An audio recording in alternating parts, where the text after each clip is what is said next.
Assalamualaikum warahmatullahi wabarakatuh. Saya Yuning Darti, Guru Bimbingan dan Konseling SMK Negeri 12 Bandung. Saya akan menyampaikan hasil pemecahan atau penanganan masalah siswa. 1. Deskripsi masalah. Konseli adalah siswa yang tinggal kelas di tahun ajaran ini. Ia harus mengulang kembali pelajaran di kelas 11 karena di tahun ajaran sebelumnya sering tidak masuk, tidak mengikuti pembelajaran, dan tidak mengikuti PAS dengan alasan tidak memiliki HP dan tidak memiliki seragam jika harus ke sekolah.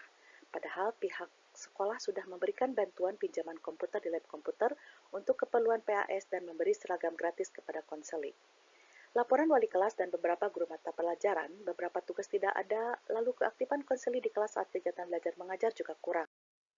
Dari hasil AKPD atau angket kebutuhan peserta didik, konseli memiliki beberapa masalah dalam bidang belajar, di antaranya 1. Sering menunda-nunda tugas sekolah, 2. Kesulitan mengatur waktu belajar dan kegiatan lainnya, 3. Merasa belum menemukan cara belajar yang efektif, dan 4. Merasa malu atau malas untuk bertanya jika ada materi pelajaran yang tidak dipahami. Adapun gejala masalah yang dialami konseli adalah 1. Sering tidak masuk sekolah, 2. Tidak mengerjakan beberapa tugas, dan 3. Kurang aktif saat kegiatan belajar mengajar di kelas. 2. Akar permasalahan. Berdasarkan data dan gejala yang muncul, maka permasalahan yang terjadi pada konseli adalah motivasi belajar yang rendah.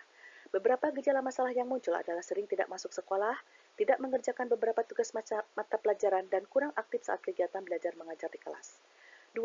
Adapun karakteristik siswa yang memiliki motivasi belajar yang rendah adalah kurang menaruh perhatian dan minat terhadap kegiatan belajar. Misalnya, tidak mengerjakan tugas sekolah, tidak aktif saat kegiatan belajar di kelas, tidak sekolah tanpa keterangan, mudah menyerah dan putus asa saat mengikuti kegiatan belajar.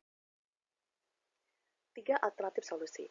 Berdasarkan permasalahan tersebut, maka alternatif solusinya dapat dilakukan melalui layanan konseling individual dengan pendekatan client center dengan teknik motivational interviewing atau MI. Teknik motivational interviewing atau MI ditujukan untuk mendorong individu mengeksplorasi dan menemukan alasan dalam dirinya yang sebelumnya belum pernah dipikirkan untuk mengubah perilakunya. Teknik motivational interviewing dipilih karena teknik ini membantu konseli menemukan motivasi yang ada dalam dirinya agar mampu menuju perubahan. Secara khusus, teknik ini membantu konseli menemukan motivasi-motivasi yang berasal dari dalam dirinya terkait pentingnya motivasi untuk belajar.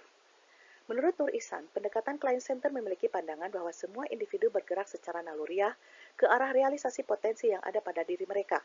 Menurut Corey, pendekatan client center difokuskan pada tanggung jawab dan kesanggupan konseli untuk menemukan cara menghadapi kenyataan.